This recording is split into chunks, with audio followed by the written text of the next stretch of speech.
If she takes off this $200,000 engagement ring, snipers will blow her head off. Era Quinn just got forced into the most dangerous fake proposal ever. Terrified, she begs to take the ring off, but the mob boss's lethal son tells her the horrifying truth. Rival killers are standing right outside pretending to smoke, waiting for her to make one wrong move. If she walks out of that bar without the diamond, she wakes up dead. Look at this craziness, guys. A diamond slams onto the bar, cracking louder than a literal gunshot. Era Quinn completely freezes. Her bourbon is hovering inches from her mouth when a total stranger wraps his hand around hers, sliding a brutally heavy ring onto her finger. Stick with me. We are about to uncover what really went down. He leans in and drops the ultimate plot twist. Smile, sweetheart, he whispers. Smile like you love me, because 3 hitters just walked in. If you do not play my fake fiancée right now, we are both getting wiped out. Ara is a hardcore woman of science, relying purely on logic.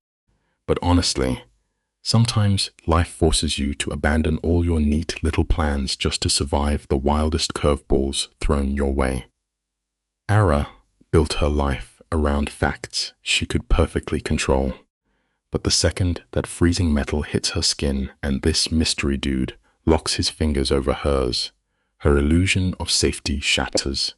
His grip is a wild paradox. Not exactly hurting her, but definitely not gentle. It goes to show that the massive walls we build to protect ourselves can crash down in a single second. She realizes this guy's survival is resting entirely in her shaking hands. Do not look at the door, he whispers, his lips barely moving.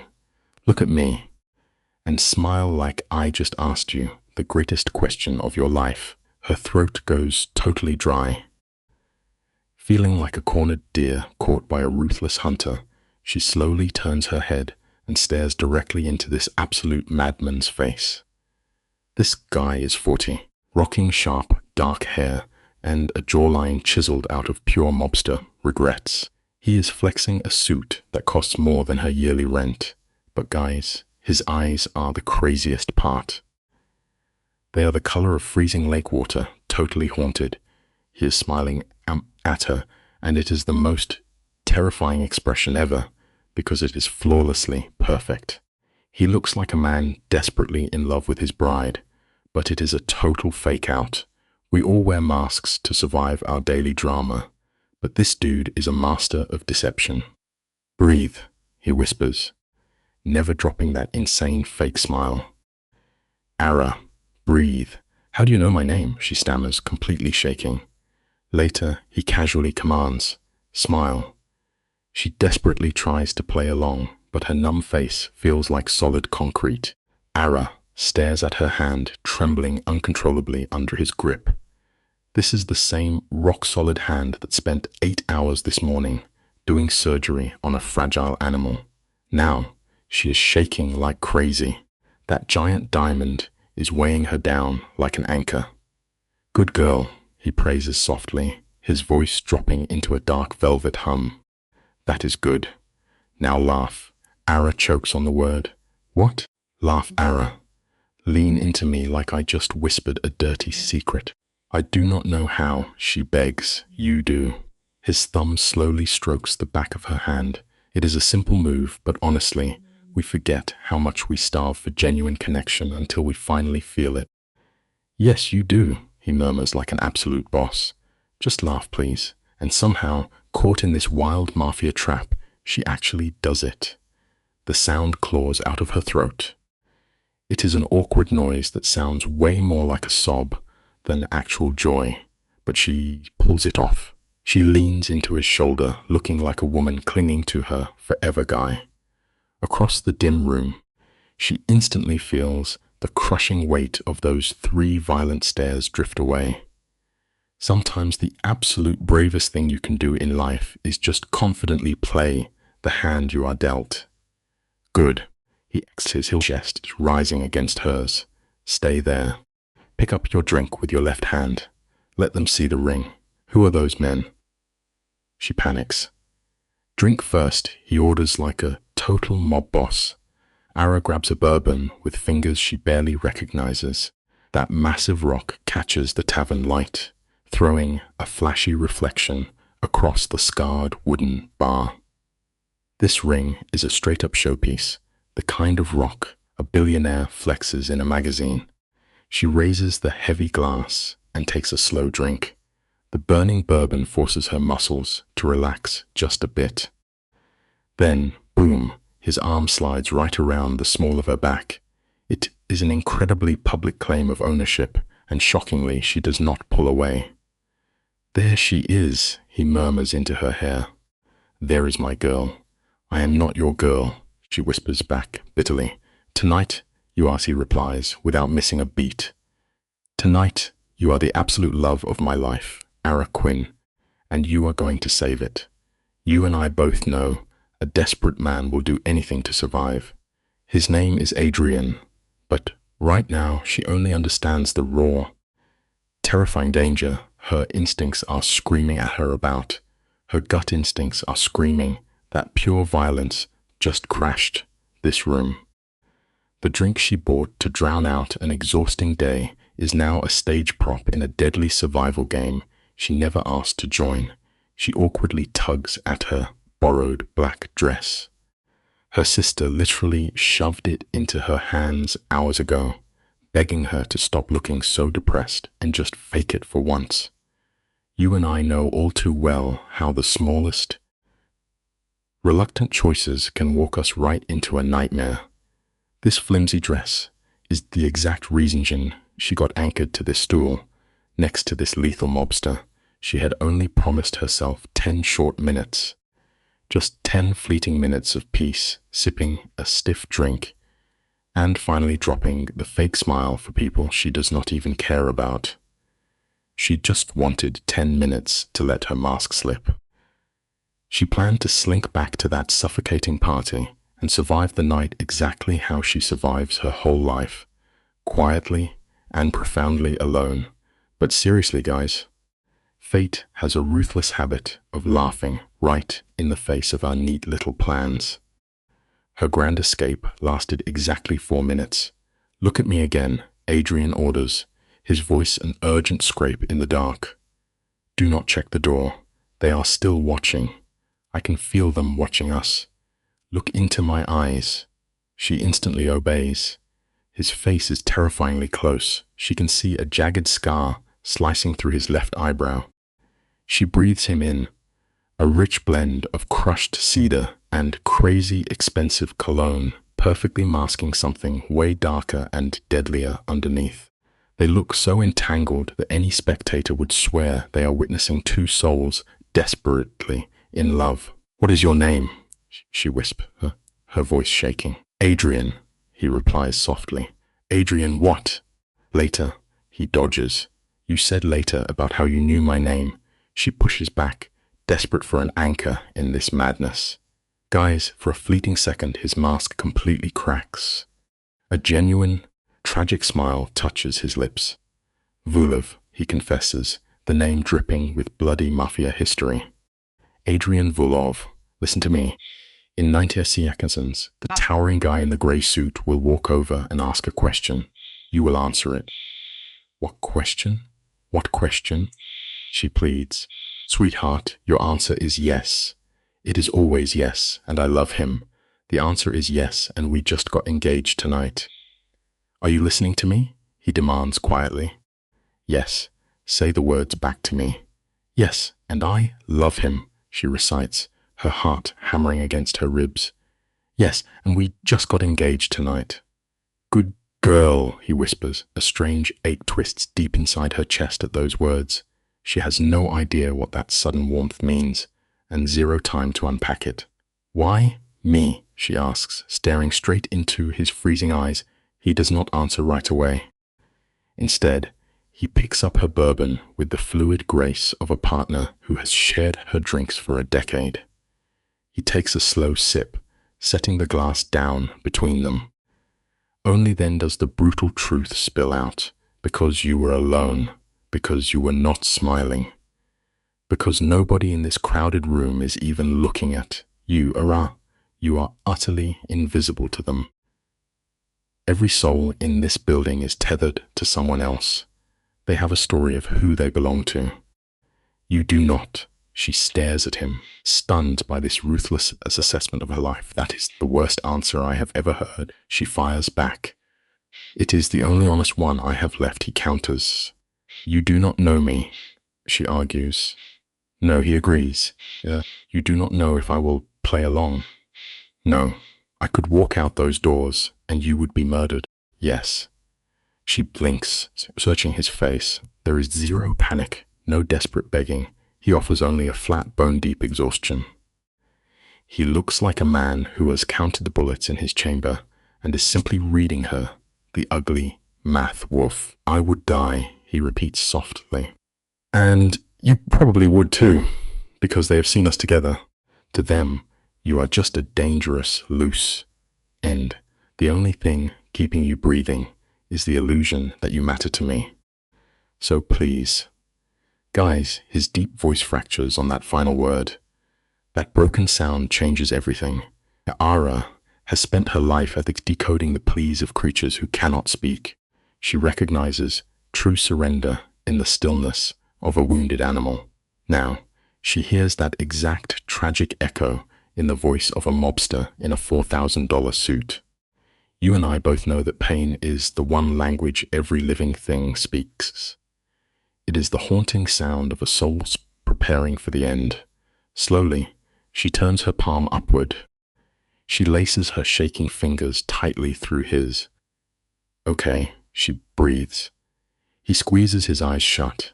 Okay, she repeats louder, resting her forehead against his shoulder like the most devoted lover. Ara whispers into Adrian's collar, thanking him, but he instantly warns her not to thank him yet, because walking right up to them is Yuri Rashevsky. Ara has zero clue about his dark past, but we all know how your gut senses pure evil before your brain even processes it. Yuri rolls in like a heavy tank, expecting everyone to scatter. He is a walking monument of brutality, built from surviving street chaos, not the gym. His scarred face shows nothing, but his dead eyes scan Ara like a butcher, checking out fresh meat. Adrian grips her hand so hard, her knuckles ache, and quietly orders her to smile. So, despite her panic, she fakes it. Because honestly, sometimes you just have to fake a smile to survive the wildest storms. Then the giant finally rumbles the name Volkov. The craziest plot twist about this monster is his quiet voice. Yuri sounds like a gentle guy greeting an old buddy at a wedding. Adrian matches his chill energy, replying without even standing up. He refuses to drop Ara's shaking hand, swiveling on his stool with the lazy confidence of a guy on a date. Yuri mentions it has been a while and says Adrian looks well, but Adrian claps back that he just looks tired. Yuri chuckles and agrees. Then, the assassin locks his dead gaze onto Ara. This inspection is painfully slow, dragging from her pale face straight down to that massive diamond ring. He pauses, letting the tension skyrocket, then finally smiles at her. But remember, never trust a sweet smile that does not reach the eyes, because Yuri's stare remains a murderous abyss. Yuri asks who the lovely woman is, his voice slicing through the room. Ara feels her mouth go dry. You and I both know that paralyzing fear, right? The kind where your brain runs on pure survival. She whispers her name, Ara Quinn. The towering mobster weighs her name, clocking her Russian roots with a slight smile. He questions how a Russian girl ends up in a Chicago bar next to Adrian Volkov. And boom, she blurts out that he proposed. The words slip out before she can stop them. The bar goes dead silent, like the terrifying quiet right before a massive crash.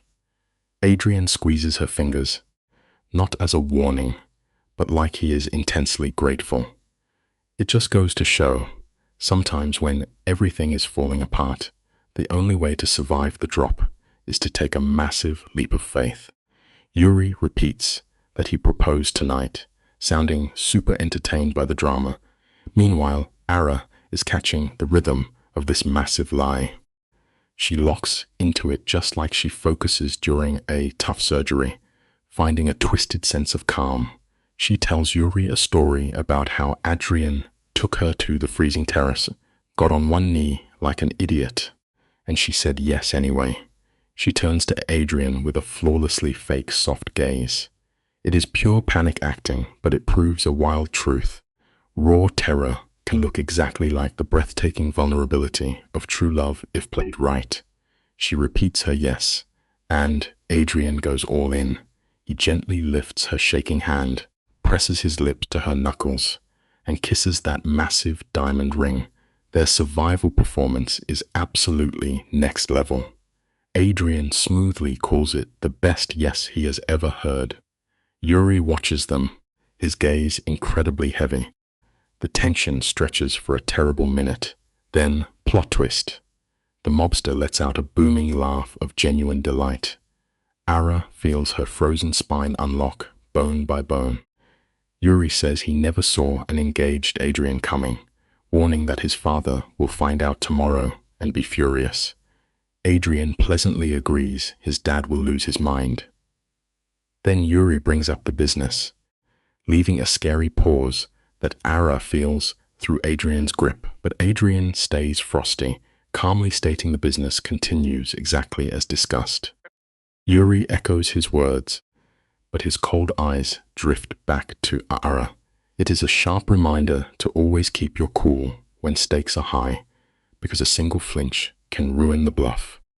Yuri drops the ultimate trap question. Does Ara know about the business? Ara opens her mouth, and the perfect words slam into her brain like a desperate prayer. She looks him in the eye and says she knows enough. Yuri tilts his head, studying her like prey, and asks, "Enough for what?" She claps back. "Enough to say yes." It is the most savage comeback ever. She feels that primal certainty you get when a wounded animal is going to survive. Yuri stares at her for one agonizing heartbeat. The suspense is insane. Then he roars with laughter. Slapping Adrian on the shoulder with bone-breaking force, he hypes Adrian up, yelling that he found himself a true wolf. Honestly, it proves that sometimes blind confidence is your absolute best armor when you are completely out of your depth. Adrian stares into his glass, softly agreeing he truly has found a wolf. Yuri rumbles his congratulations and reaches deep into his suit jacket. Ara's body goes rigid with raw terror, fully expecting a gun. But, plot twist, he pulls out a thick business card and slides it across the bar, telling them to send the wedding date for a fitting gift. Adrian thanks him, mentioning they will wrap up their unfinished businesses soon. Yuri agrees, turns, and mutters something in harsh Russian to his two shadows. All three mobsters give Ara one last, painfully long look before vanishing through the doors. The tension finally breaks, teaching us a harsh truth. Sometimes watching the danger walk away is way scarier than facing it, because you know the threat is still out there waiting. The second that heavy door shuts, Ara completely loses it. Ali instantly loses it. She lets out a ragged breath, and her body starts shaking violently. It is like a crushing weight just vanished, making her nervous system short-circuit. Adrian quietly orders her not to fall apart yet. She gasps that she cannot help it, but he insists she can. He tells her to drink her bourbon and smile. She pleads with her eyes, but his hand stays locked over hers, his thumb tracing slow circles on her skin. He casually mentions the bartender is watching, the men by the window are staring, and a nosy lady in red is hyper-fixated on them.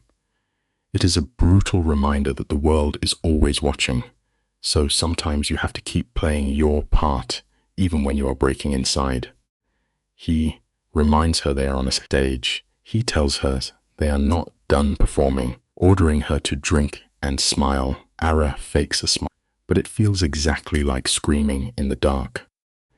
Adrian rumbles, "Good girl," and she softly snaps at him to stop calling her that. She demands to know who the man was, but Adrian smoothly dodges with a later. She pushes back about the unfinished matter. An agonizing pause hangs between them before he repeats, later. She sets her glass down, that massive stolen diamond flashing in the light. She tells him straight up she needs more than later. She needs a real name, a reason, and a way out. She also needs to stop shaking before she collapses, because a happy bride does not faint. It is a clear sign to never settle for later when your gut is screaming for the truth right now. Suddenly, a shadow crosses Adrian's sharp face, looking dangerously close to profound sadness. He whispers for her to take all the time she needs. So she does. She finishes her bourbon, letting him keep his warm grip on her hand. She lets him lean in to tuck a stray hair behind her ear, playing the devoted lover perfectly. Eventually, the nosy lady in red gets bored and looks away. The world keeps spinning like normal, but inside Ara's head, a frantic loop drowns everything out. She has a sick animal at her clinic, a boring Christmas party upstairs, and family looking for her. It is a crazy realization that every single choice we make writes a brand new destiny, and Ara knows she just completely erased her entire old life in one chaotic night. Ara tells herself she has an ordinary life. Yet a stranger just shoved a diamond on her finger, using her quick lies to save his skin. She has no clue about his real last name or what Mafia underworld he runs in. She just lied to a literal mob boss. But here is the beautiful thing about human nature. Sometimes the smallest bit of comfort breaks down your strongest walls. When Adrian murmured "good girl," a rusted lock deep inside her chest clicked open, bringing a sudden warmth she had not felt in 3 grieving years. She turns to look at Adrian, and he is staring right back. There is no smug triumph in his eyes. He just looks like a deeply tired man who stumbled upon a warm, open door he never expected to find. He softly breathes her name into the quiet space between them. Adrian admits he owes her an incredible debt. Ara claps back, saying yes, he really does. He vows to repay her every single cent, and she challenges him on how. Adrian skips the answer. Instead, he gently lifts her hand, staring at the brilliant diamond. His gaze shifts to the calluses on her knuckles, the quiet scars of a woman who spends her life gripping scalpels. He vows to repay her, whatever the cost. In the background, a melancholy Christmas tune has been playing on loop, but it only now registers. Look at this insane picture. A widowed wildlife healer in an ill-fitting dress, wearing a stolen diamond, holding the hand of a dangerous mobster. We all know this deep down. It is absolutely terrifying how fast your entire life can spin out of control. Ara is totally overwhelmed and running on fumes, so she does the only thing left. She drops this broken, trembling smile.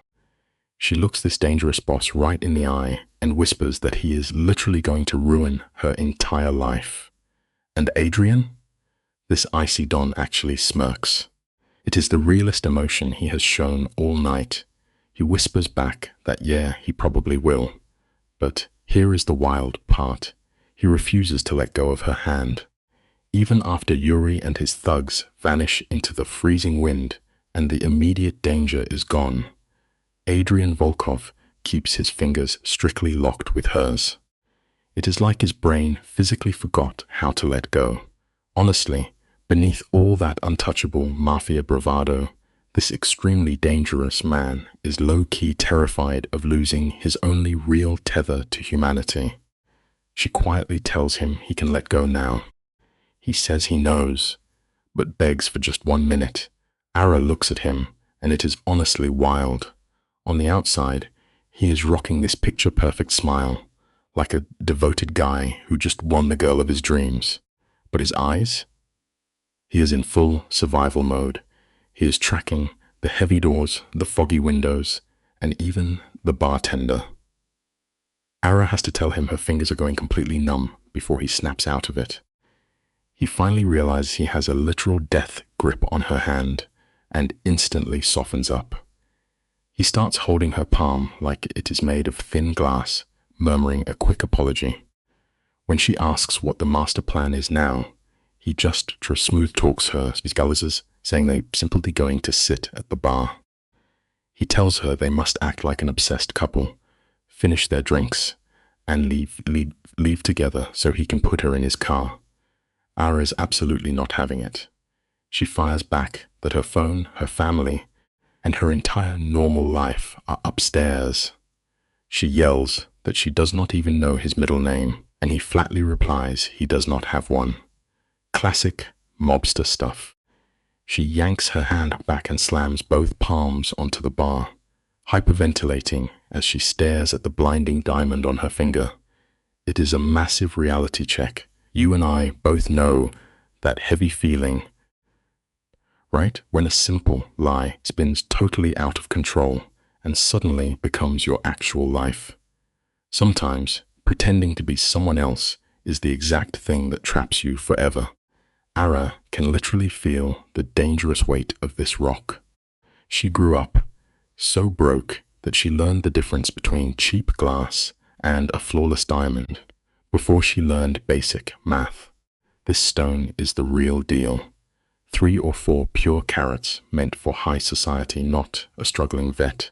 She demands to know the price, and Adrian softly warns her not to ask, but she pushes, and the silence gets brutally tense. Finally, he admits it is worth nearly $200,000. Ara is completely reeling. She shuts her eyes and begs him to take it off, but he drops the ultimate bombshell. He leans in and urgently whispers that she cannot take it off in this room or the lobby. Because in this underworld, once the trap finally snaps shut on you, there is absolutely zero backing out. Listen to the rain hitting the glass, guys. You and I are stepping into the shadows to watch these 2 desperate people survive the night. Adrian leans in, his voice dropping into a heavy, intense rumble. He tells Ara the ring stays on until they are locked inside his armored car with his driver. She is completely lost and absolutely does not trust this man. When Ara finally opens her eyes, Adrian is staring through her soul with this dead, freezing look that makes her stomach drop. He drops a massive reality check. There are 2 hitmen still lurking outside in the dark, pretending to smoke. If either of them tries to leave this bar solo, they are getting tailed, and by tomorrow morning, one of them will be permanently erased from existence. Adrian, flat out, admits it could be him in a body bag, or it could be her. The bourbon burns Ara's throat, tying her stomach in knots. That expensive ring feels like a literal anchor dragging her underwater. Everything she worked so hard to rebuild after burying her husband 3 years ago, her quiet vet clinic, her painfully normal life, is getting swallowed by the Mafia underworld.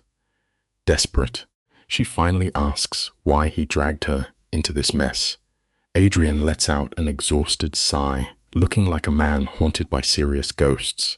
He grabs his drink, takes a tiny sip, and delivers the absolute coldest truth of the night. Out of everyone in that bar, he picked Ara for one insane reason. When the danger arrived, she was the only one who did not flinch. This Don lays it out with zero filter. When he crashed her night, shoved that diamond on her finger, and whispered that assassins were coming, Ara did not make a peep. A normal person would completely lose their mind. But Ara? She froze up like a trapped animal calculating her survival odds. Adrian is not trying to flatter her at all. Ara stares at him as the twisted reality hits her. He chose her because he recognized the invisible scars of someone who is already broken. His silence confirms it. A freezing dread completely takes over her chest. It is a harsh life lesson, honestly. You can never hide your deepest pain from someone who lives in the dark. This absolute stranger saw right through her carefully built armor, and she hates him for it. Ara never signed up to be totally exposed tonight. She is wearing a borrowed dress, just trying to survive a lame holiday party without having a meltdown. She looks at this mob boss, her voice sharp as broken glass, and lays down the law. She agrees to walk out of the bar and get into his getaway car for one reason only. She absolutely refuses to end up on a morgue table, but she sets a strict boundary. The second she is safe, the fake engagement is over. He has to take his shiny lie of a ring back, delete her existence from his brain, and fight his underworld demons solo. She forces him to agree out loud. Adrian locks eyes with her, feeling the heavy desperation in her voice, and gives his word. But let us be real, guys. This fragile promise is entirely built on borrowed time. Sometimes, you and I have to put on the performance of a lifetime just to make it to tomorrow. Ara downs the last burning drops of her bourbon, slamming the glass down way harder than she meant to. She demands the next move. Adrian tells her to stand up and act like a girl who is absolutely obsessed with him. She has to let him put his coat over her, fake a bright laugh, and walk into the freezing night completely wrapped in his arms. He asks if she has the guts to pull it off, and she just gives him a flat yes. He actually thanks her with this rare, genuine sincerity, but Ara completely ignores it. She stands up, the massive diamond weighing her hands and down like a literal prison shackle.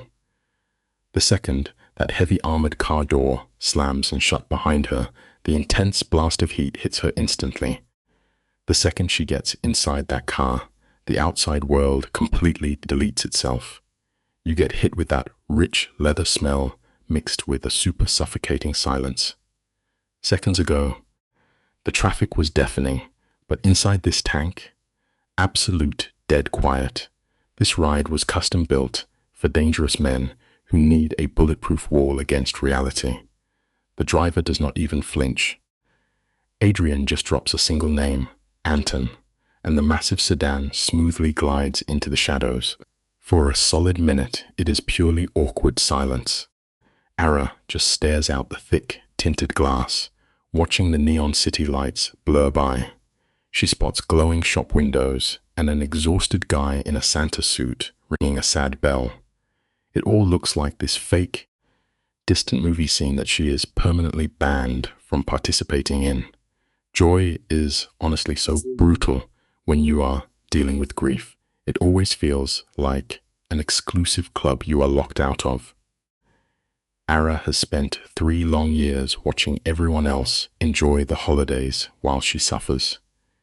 Suddenly, Adrian's deep voice cuts the tension, telling her she can finally take off the ring. But Ara just stares at the diamond, completely frozen. She demands to go to her sister-in-law's apartment, but Adrian instantly shuts it down. She even offers to get out blocks away and walk in the freezing cold. But this Don knows better. The hitmen tracking them would follow her every step. As the heavy sedan takes a sharp turn, glowing street lights flashing across their faces, Adrian pitches a new plan.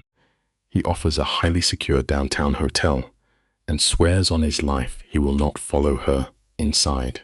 Adrian promises his personal driver will escort her straight to the room. She can lock the heavy door and hide out until they figure out a way out of this total nightmare.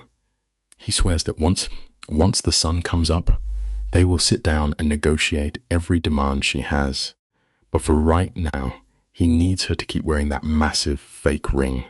Just for one night, Ara shoots him an absolute death glare, snapping that their deal was supposed to expire the second she got in the car.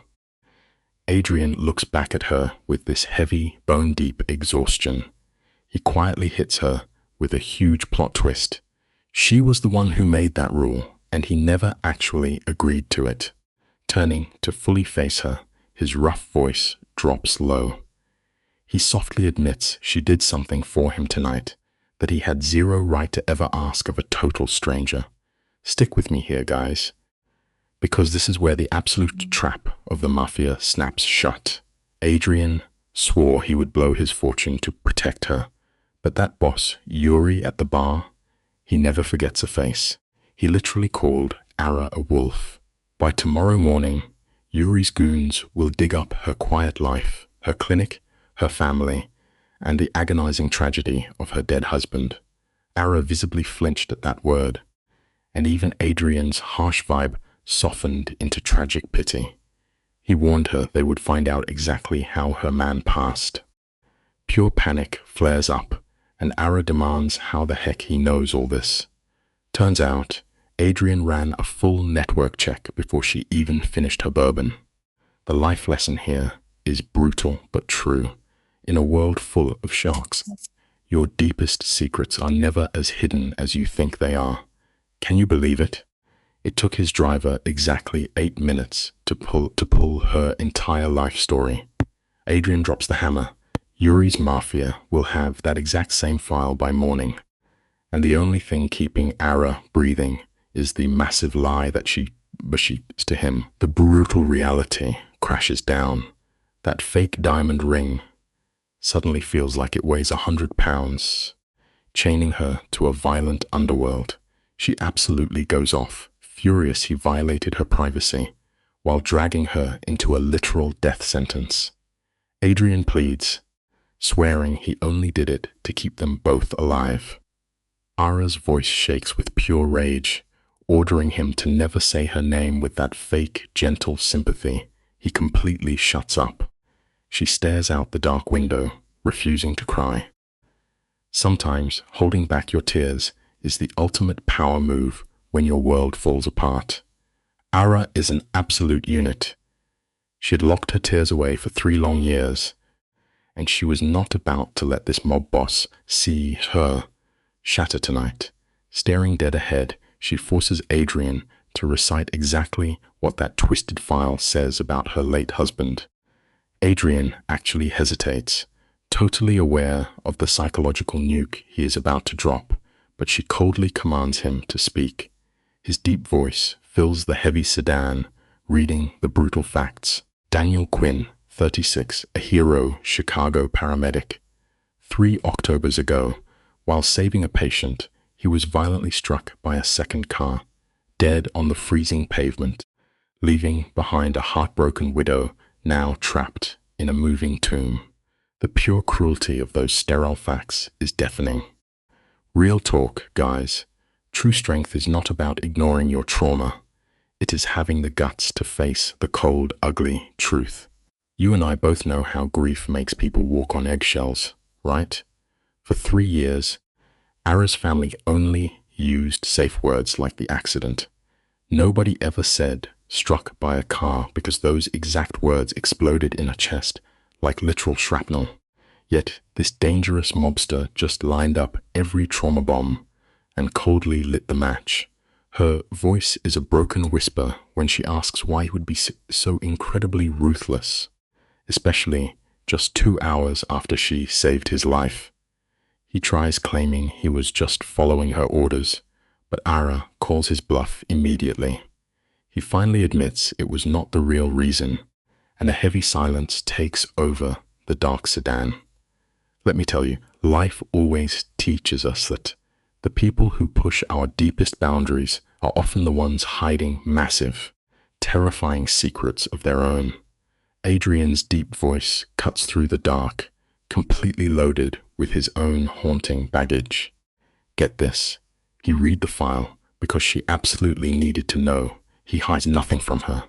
He admits he is a born liar, totally willing to deceive the cartel and his toxic mafia father who dragged him into this underworld. But he swears to Ara he will only give her the raw truth. She sarcastically claps back, straight up calling him a liar to his face. For a split second, this hardened enforcer actually smirks and admits he practiced that speech just a little. A wild, hysterical urge to laugh bubbles up in Ara, It terrifies her how easily this walking red flag disarms her. The simple life lesson here? Humor is a wildly dangerous weapon. It can instantly shatter the heavy emotional walls you spent years building up to protect your own heart. Avra is staring out the window as the car rolls past normal people, and she finally drops the million-dollar question. What does this mafia prince actually gain from this fake marriage? What is the ultimate catch behind his perfect deal? Adrian stares blankly at the road, his face going completely hollow. He tells her he just needs time. When she pushes him on it, an agonizing weight settles over his features. Guys, it was a look you only see in totally broken, abused shelter dogs, a bone-deep fatigue that sleep could never fix. With quiet, brutal honesty, Adrian confesses he is desperately trying to escape his father's blood-soaked empire before it completely destroys him. The lesson here is profound. Everyone is fighting a terrifying secret war, even the people who look absolutely untouchable on the outside. Here is the absolute reality. Escaping a massive cartel bloodline is never a clean break. Adrian knows his ruthless father would never just let his heir walk away. To survive this mess, he had to weave a lie so flawless that the goons below would choke on it. Enter the fake engagement. Ara looks right at him and asks the realest question. Why not use someone real? Someone who actually loves you. The silence in that car gets so heavy it bruises. He finally confesses he has literally no one. Ara refuses to believe it, but in Adrian's twisted mafia world, love is an absolute death sentence. The second Yuri learns a woman's name, she becomes a target. The tragic life lesson here is crystal clear. Sometimes the only way to protect a fragile heart from a deeply toxic environment is to keep it completely and utterly isolated. This is the exact moment the devastating truth drops. Adrian asks if she understands, and oh boy, Ara absorbs that awful reality like straight poison. She looks at him and realizes the ultimate plot twist. He picked her because she is completely alone. She knows he chose her because she has no family left for his enemies to butcher. Adrian does not even try to deny it, his crushing silence saying everything. She whispers that it is the absolute cruelest thing anyone has ever done to her. He agrees, but she admits it is also the most honest thing, entirely lost in the wreckage of her own tragic isolation. She leans her tired head against the frozen window as the first snow falls outside like grey ash. The lesson here is razor sharp, sometimes utter. Raw honesty leaves way deeper emotional scars than any pretty lie ever could. He just needs 6 weeks. Adrian demands 6 weeks of Ara, playing the perfectly devoted fiancé right under the glaring lights of his twisted, deadly world.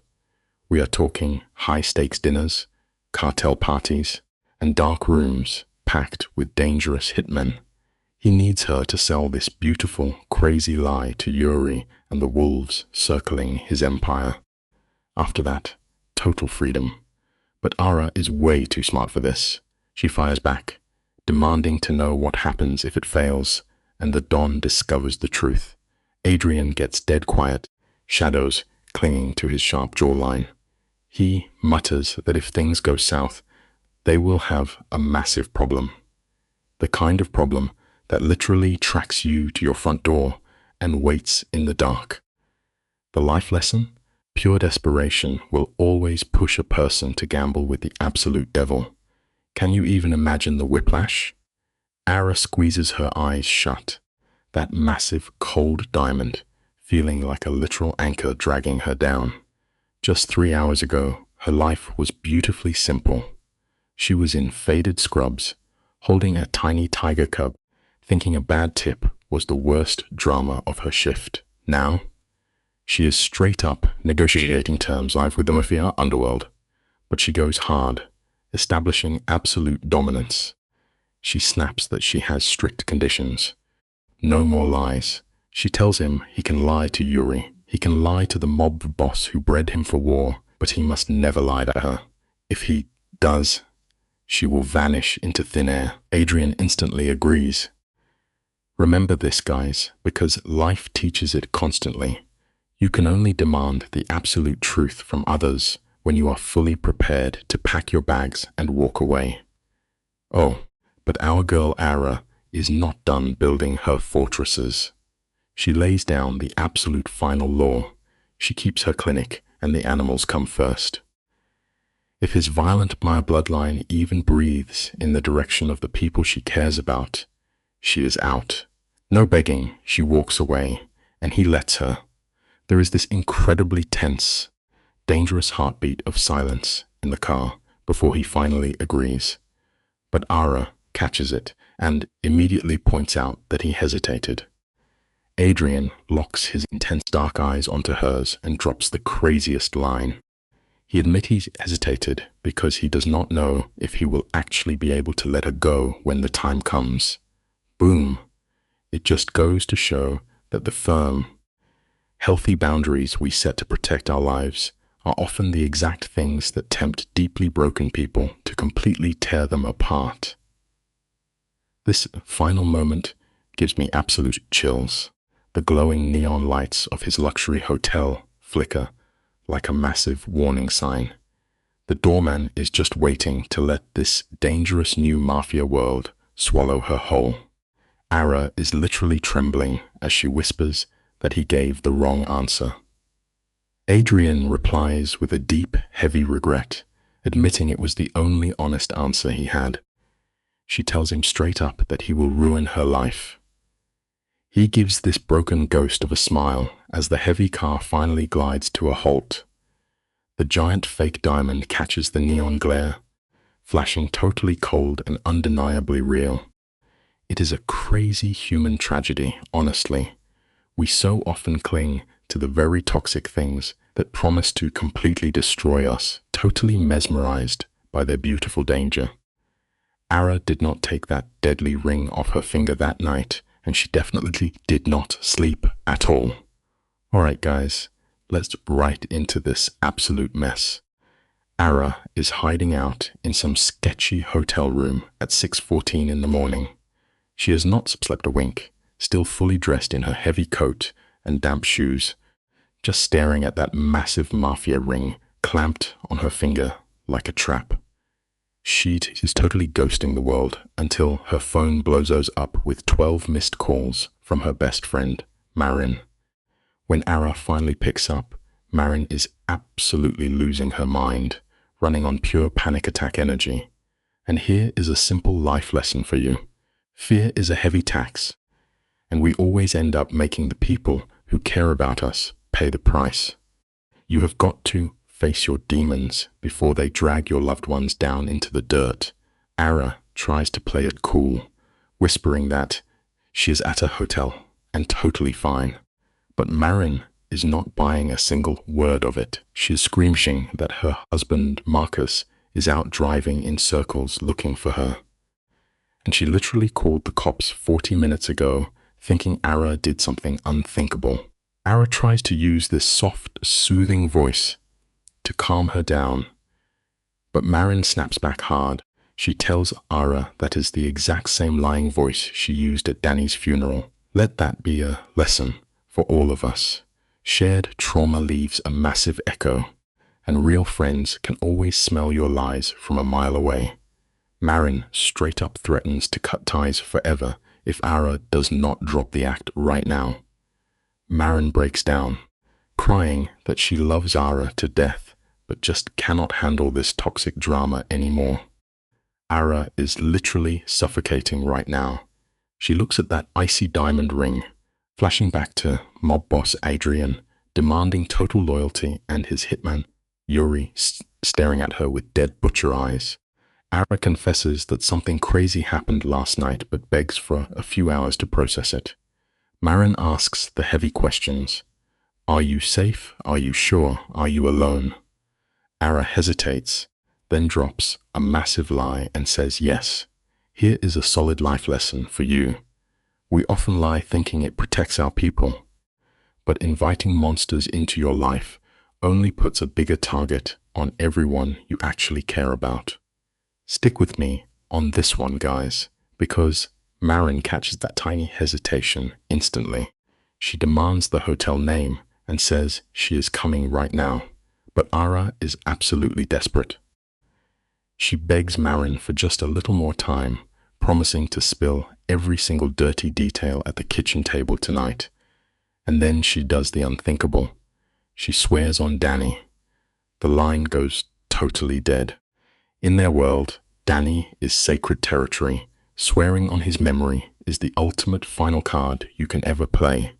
And honestly, here is the lesson.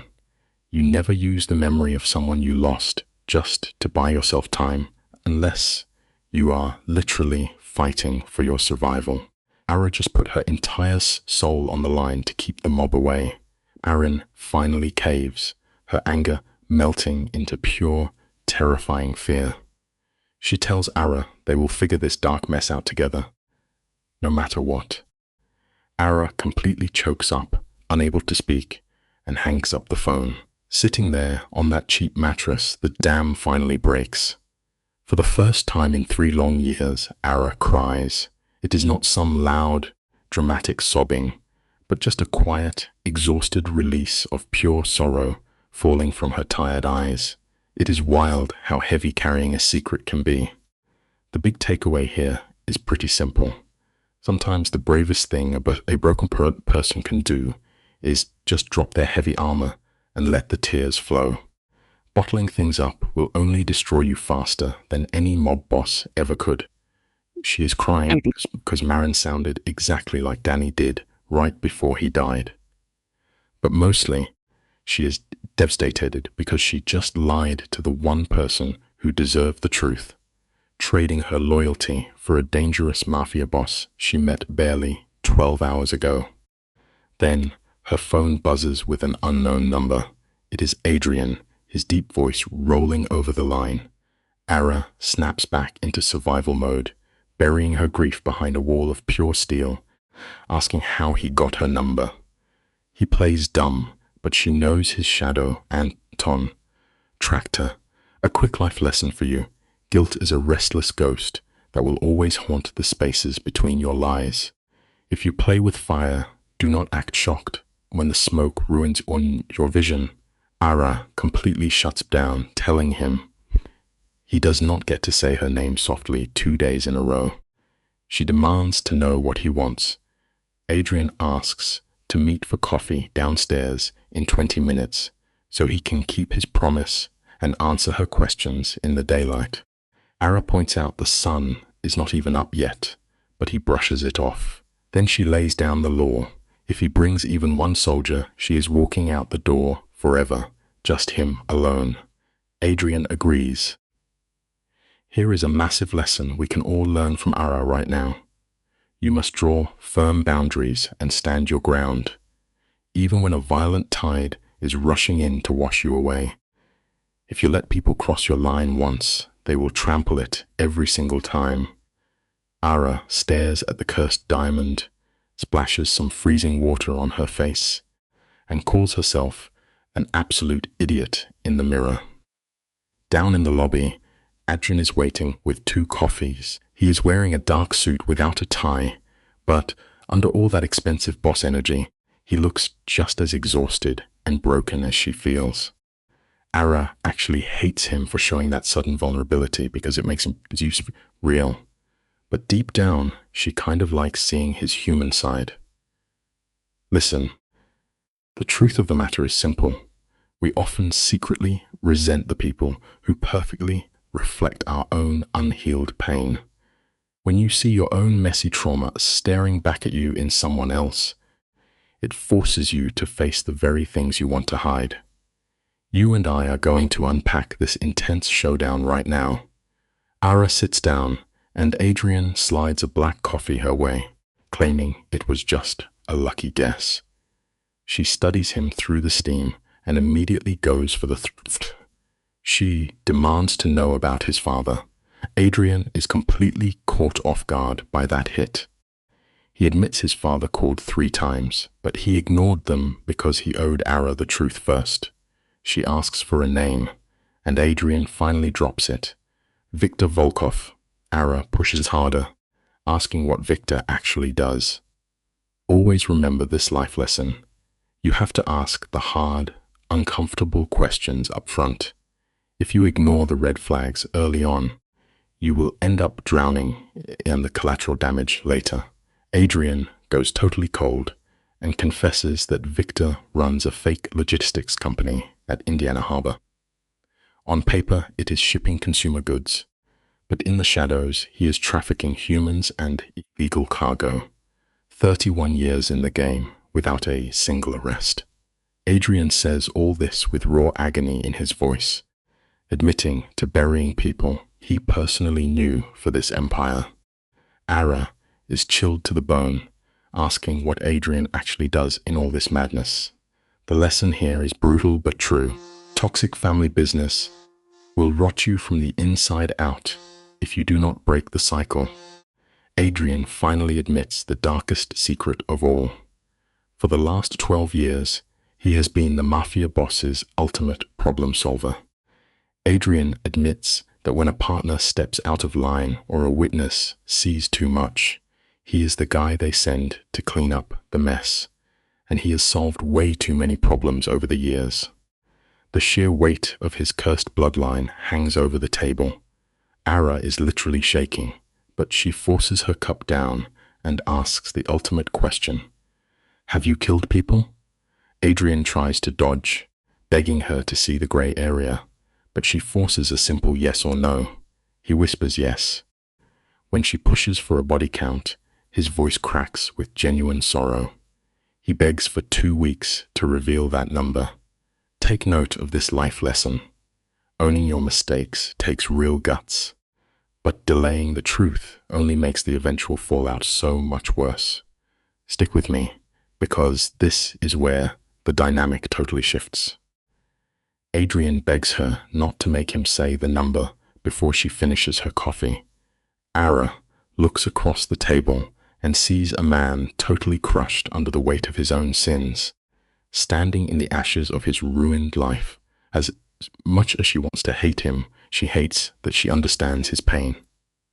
But she agrees to promise she is coming to collect that dark truth eventually. Then she immediately pivots, ordering him to tell her about his hitman, Yuri. The big life lesson to close on is this. Empathy is a powerful tool, but you can never let it blind you to the facts.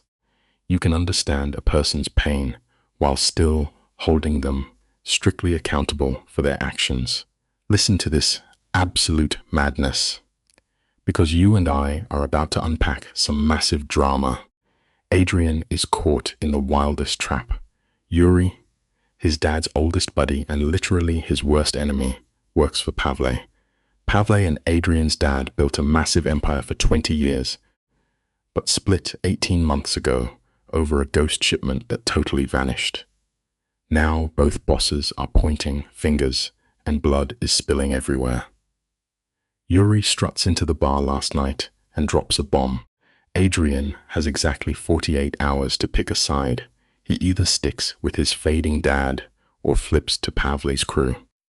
But here's the ultimate kicker. If Adrian stays loyal, Yuri's ordered to put a bullet in his head by the weekend and leave him on the pavement. Life teaches us that sometimes your worst enemies are the people who used to sit at your own dinner table. Now, if our guy surrenders to Pavle, he gets to keep breathing, but his soul belongs to a brand new boss until he drops dead. And that fake engagement? Bro, it's an impossible wild card. Adrian's making a desperate play to escape the criminal underworld for good. His enemies never thought a guy with his bloodline could just clock out. In this mafia family, you don't retire, you get buried. But pulling Ara into this changes the board. It makes him look like he's got a soft spot, something fragile to lose. He wants them to think he's a broken guy buying his peace, way too scared to ever talk to the cops. That's exactly why Yuri laughed right in his face when he heard. Adrian realized Yuri actually bought the entire romance act. It just goes to show that people will believe any lie if it makes you look weak. You and I have to look at how crazy this plan really is. Ara whispers that Yuri actually believed him, but Adrian isn't celebrating yet. The mob will buy it for maybe 3 weeks before the extreme paranoia kicks back in. Then the interrogations start. To survive this mess, they need an absolutely flawless illusion. We're talking a fake wedding planner, photos with his mom, and shiny resized rings. They need to be spotted holding hands at fancy dinners, not even blinking when threats are made. He tells her they need a 6-week fake life to fool 3 terrifying crime bosses. After that, he totally vanishes with forged papers. Because if he runs without this cover, his own father will send a hitman after him. Trust me, the hardest betrayals always come from the exact people who are supposed to protect you. Ara's staring across the table, her heart literally beating out of her chest.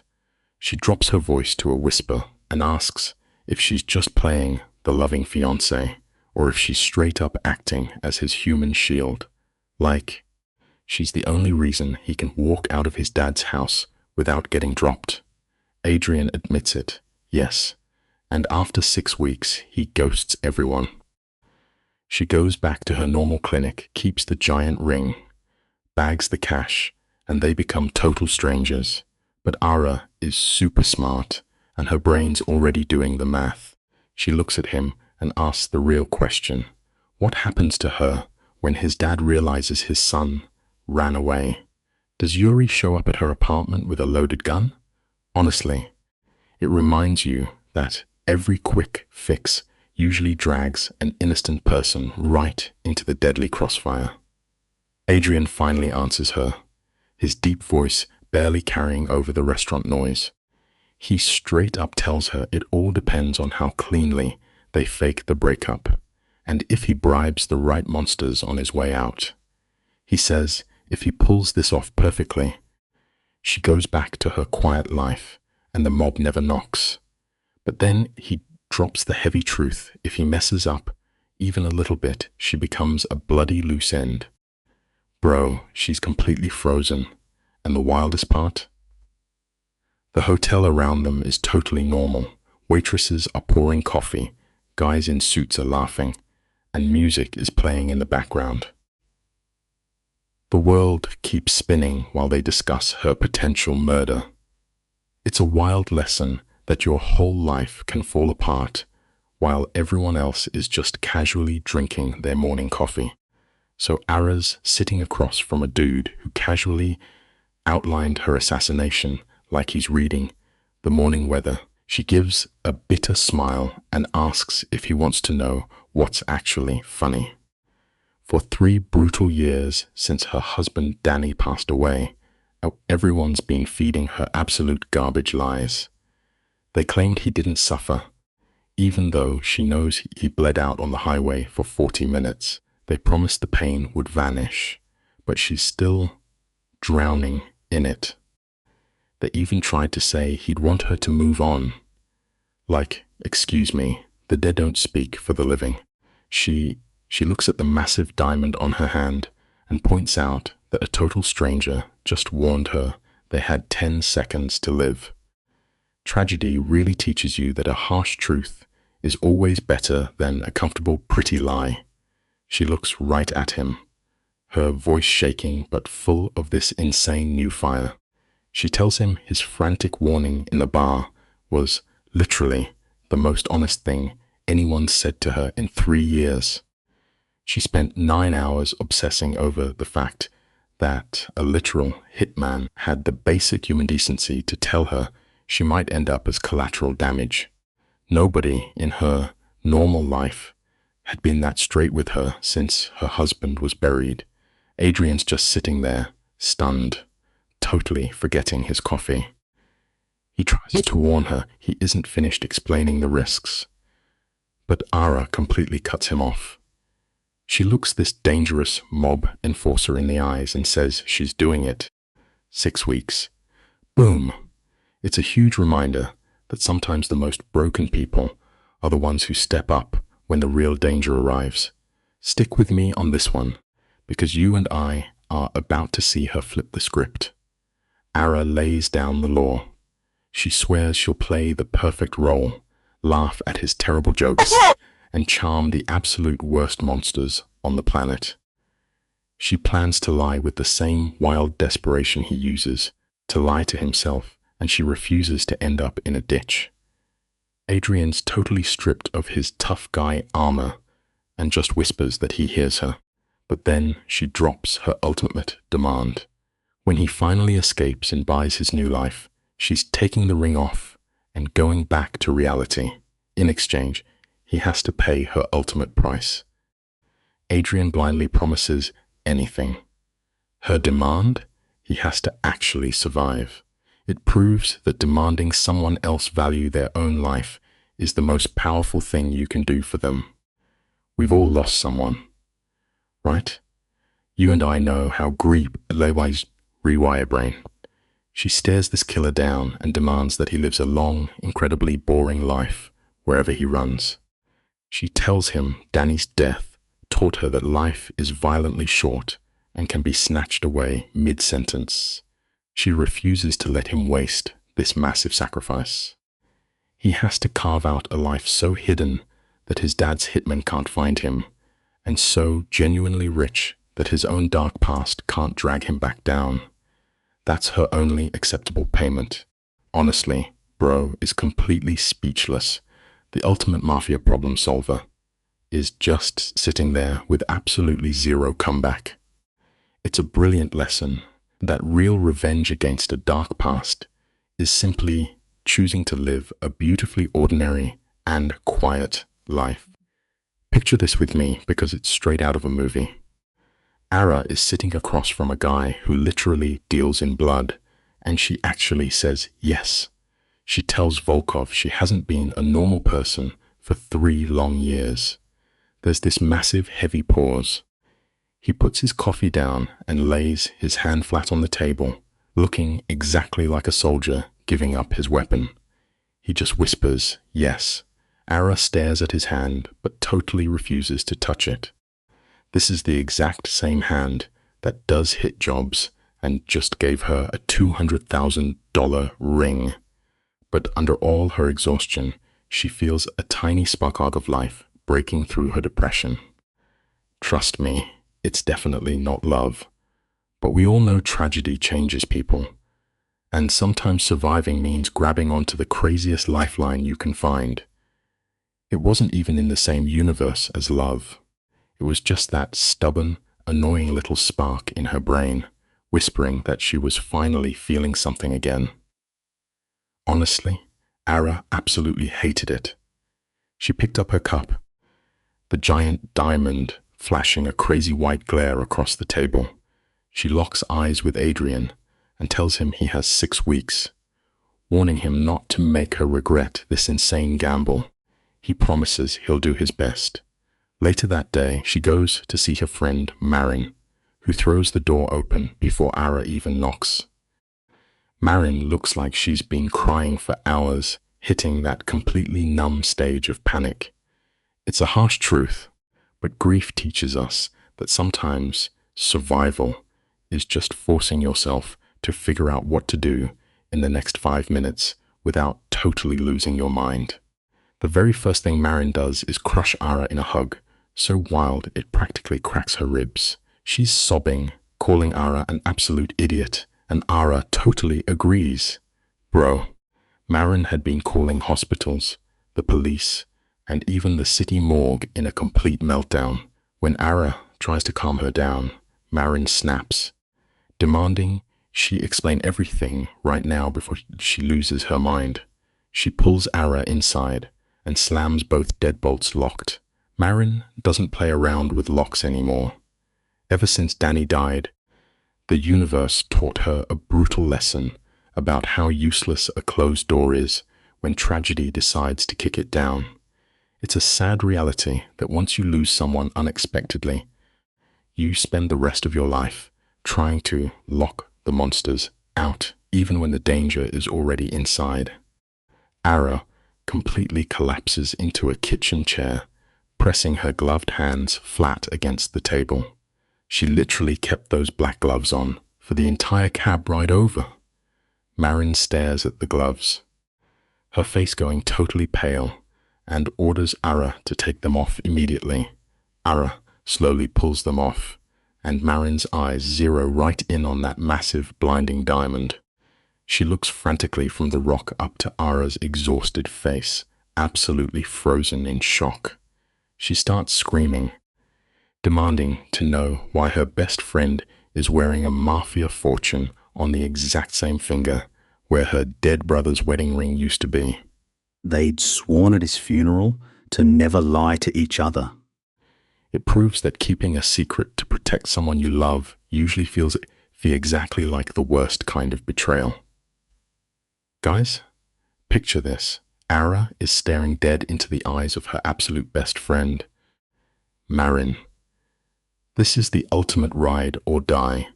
The woman who literally held her up at the graveyard and sat with her on the kitchen floor at 4 a.m, holding her while she ugly cried over Danny's leftovers. Marin is the only person left who even says his name out loud. So, Ara takes a deep breath and promises to drop the absolute truth. But she hits her with a massive warning first. Ara says she is going to want to call her husband Marcus, call the cops, and lock Ara in a room for 6 weeks. And honestly, it makes sense.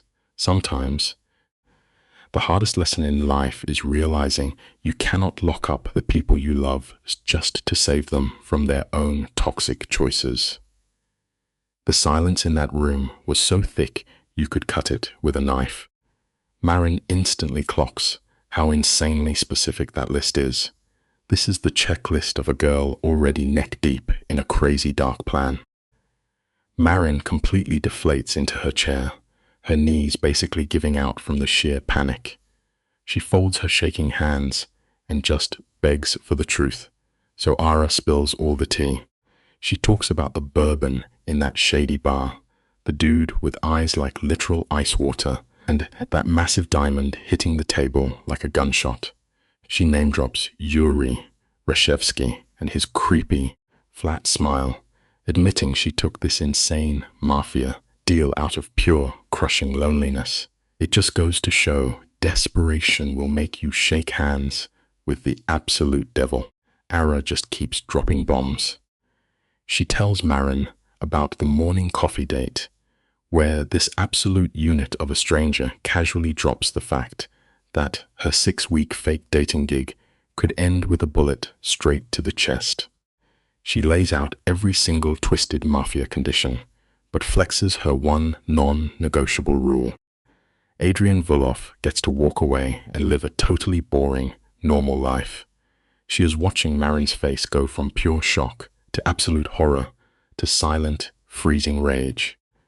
When the craziest story of the century finally ends, the kitchen goes dead quiet.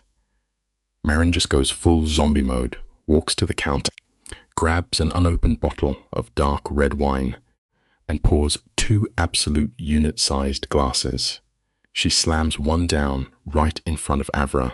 Stick with me here, because this is where it gets interesting. Marin is just staring straight through her soul. She recaps the absolute madness of this whole situation, asking Ara if she is dead seriously going to walk out, rocking a $200,000 ring, playing pretend with a cold-blooded killer. She wants to know if Ara is actually going to play the ultimate devoted fake fiancé for 6 weeks just to help a stranger dodge his family's human smuggling empire. Ara just whispers yes. When Marin asks why, Ara just stares at that impossible rock. She has asked herself that exact question like 50 times since leaving the hotel. She never found a logical answer, but hey, logic never really matters when your spirit is entirely broken. But Marin is not letting her off the hook. She hits Ara with that laser-focused stare she uses when she wants the raw, bleeding truth. Under that insane pressure, Ara finally cracks and admits the pathetic reality she was hiding from herself. She literally did it because the guy asked, and because he actually said thank you. Look at this, guys. Nobody had thanked Ara for a single thing in 3 agonizing years. Not for surviving, not for getting out of bed, nothing. Yet this literal mob boss thanked her for a quick lie in a shady bar. Her voice completely breaks as she admits it made her feel alive. Listen to me, my friends. Loneliness is the absolute ultimate trap, and it will make you fall for the reddest flags imaginable every time. Ara braces for the ultimate lecture, but Marin completely shuts her down. Marin straight up says she is not giving a speech, not calling Marcus, and definitely not calling the cops. Instead, she is going to chug her wine, ask one single question, and then help Ara survive this absolute Mafia nightmare. Marin claims she is the only person on the entire planet qualified for the job. Ara is absolutely shook. Marin takes this massive, shaky breath, her fingers trembling against the glass like the day the funeral home called. Then, Marin drops the mother of all plot twists. She whispers to the room that her maiden name was actually Kamev. The lesson here is simple. The people closest to you are always hiding the absolute darkest secrets. Ara puts her wine glass down like she is disarming a literal bomb, knowing if she breathes wrong, it will shatter. She repeats the name, totally mind-blown. Marin just confesses that the legendary, ruthless mob boss Pavla Kamev is her biological uncle. She has not spoken to this dude in 19 years, entirely changing her identity at 22. Her husband never knew, and her late brother-in-law Dang never knew either. She buried this massive Mafia secret for 2 solid decades. But she is digging it all up tonight because Ara just blind walked into an underworld gang war that she cannot possibly survive alone. The kitchen gets so quiet you can literally hear the fridge humming. It proves that the past will always catch up to you. Ara is practically suffocating as she asks how this is even real. Marin's voice goes completely ice cold, explaining she did it just to survive. She was only 19 when she literally watched her mobster uncle order a hit in a sketchy parking lot. She bolted the next morning, hopping a bus with a cheap bag and $300. She rode for 40 brutal hours just to build a fake life far away from all that bloodshed. She never looked back once, not even when her parents begged her, and she never would have. Until Ara dragged the toxic name of Victor Vulov right to her doorstep. You and I both know the truth here. You can run as far as you want, but some ghosts absolutely refuse to stay buried in the dirt no matter what you do. Ara is sitting there completely paralyzed, the silence heavy enough to shatter bones. Marin tells her to drink, so Ara takes a blind gulp, but she completely chokes. Hot tears are just pouring down her face as she coughs. Marin reaches over and grabs Ara's bare hand, totally dodging the Mafia engagement ring. It is the exact same grip from the graveyard. Marin leans in and whispers the harsh reality. She tells Ara that she just blindly walked right into a massive war. She points out that the mob prince Ara is fake dating, does not even know the full story. Victor Volov and Pavle Kamev have been out for blood for 31 whole years, not 18 months. It is a harsh reminder that you should never fight a battle you do not understand. Marin is not done cooking. She says this Mafia bad blood is literally older than Ara, a toxic rot older than the entire country. And the guy Ara is fake marrying is the only son of one side of this massive turf war. Ara tries to defend him, saying he is not a boy, but Marin snaps back that he is to her. Then Marin drops a terrifying question asking how old Ara thinks her uncle is. The dude is 73. Marin asks if Ara seriously thinks the boss does not know about her yet. A horrible, suffocating pause hits the room. Marin says he knew by 10 in the morning. Abai got Ara's name by 10, her city by noon, and by 2 they found out about her sister-in-law. It is a brutal truth. In the underworld, your privacy is just an illusion. Ara is absolutely freaking out, her heart hammering out of her chest as she asks what happened at 4. The room goes totally dead.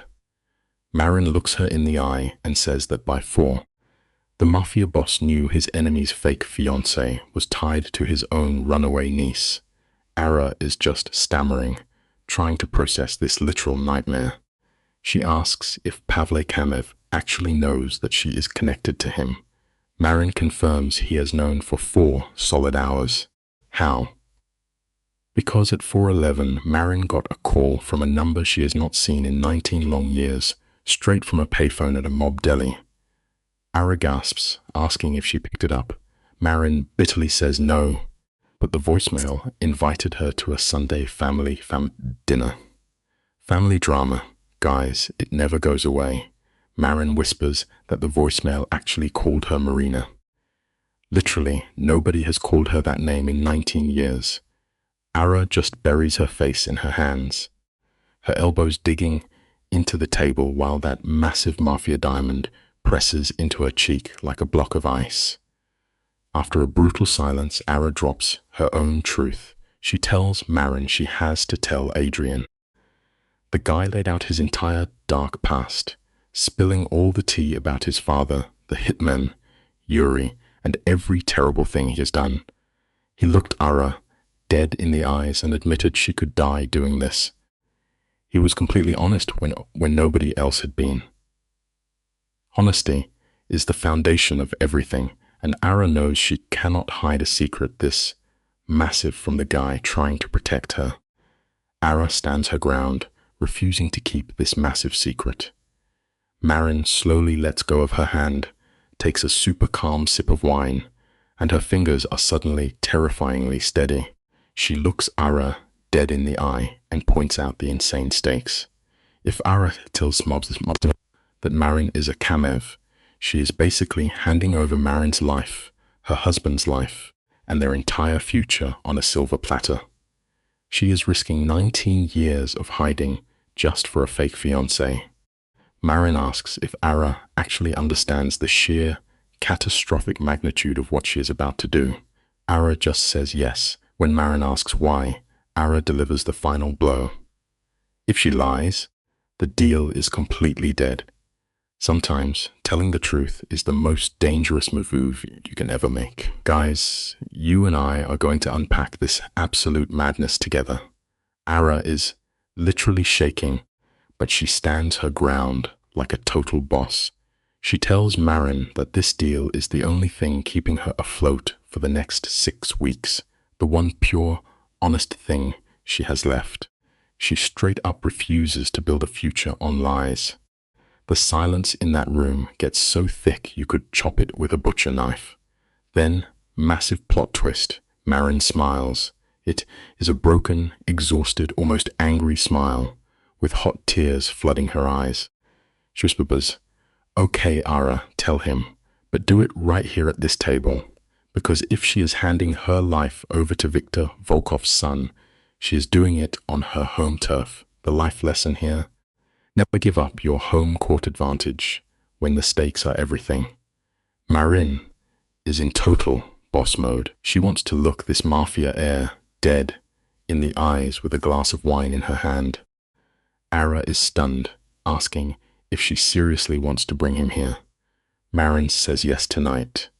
She tells Ara to call him and drop the bomb that there is a massive development at her kitchen table. The craziest part: he has to come solo. No muscle, no driver. Ara warns he will never agree, but Marin claps back that if he refuses, the deal is dead. Ara just stares at her. She thought she knew everything about Marin for the past 11 years. The boring job, the messy past, the quiet marriage. But here is a simple life lesson. You never truly know what kind of heavy secrets are hiding beneath a calm surface until the storm finally hits. Listen to this mind-blowing reveal. Ara realizes this normal version of Marin was built over a terrified 19-year-old runaway from Brighton Beach. Ara asks if she was ever going to spill the tea. Marin hits her with a blunt no. She was planning to take this dark secret straight to the grave, leaving her husband clueless about the ghost he married.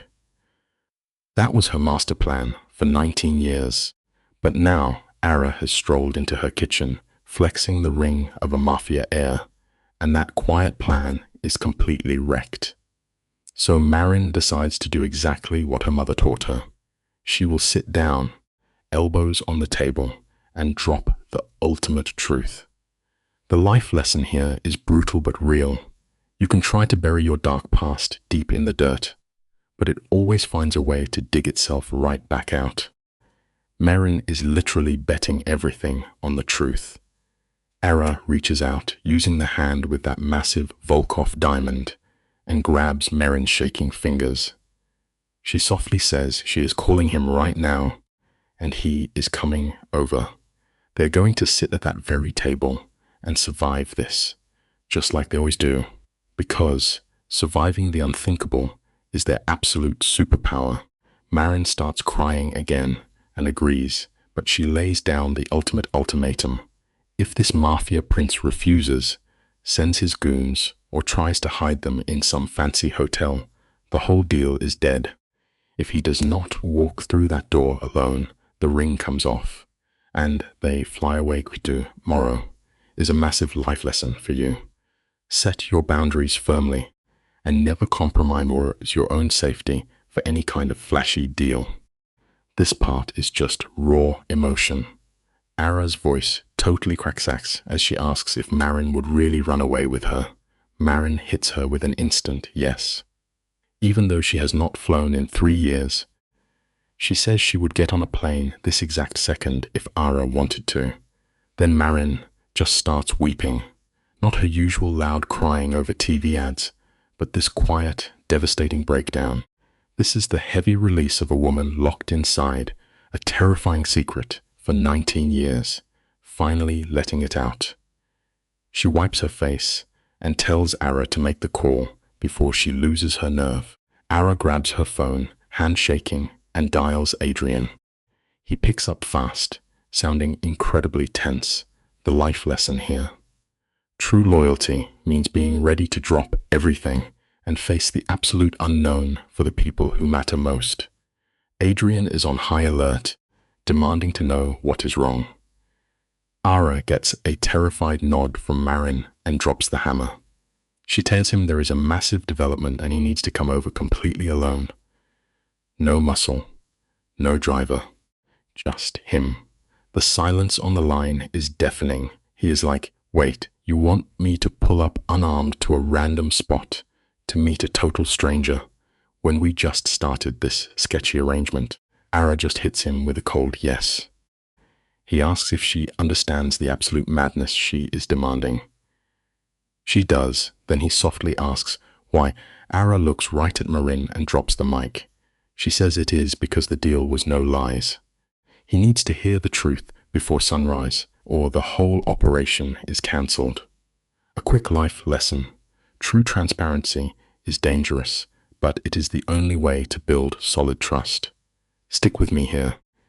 Imagine being the boss on the other end of that call, sensing a total setup. The silence is thick enough to choke on. Finally, Adrian speaks, but it is not his usual slick Mafia air voice. It is just the raw, unfiltered tone of a guy making a wild choice. He tells her to text the address. Ara is relieved, but then he stops her. He says, look, if I am walking into a trap tonight, I need it on the record that I know you did not set me up. No matter what goes down, he refuses to believe she played him.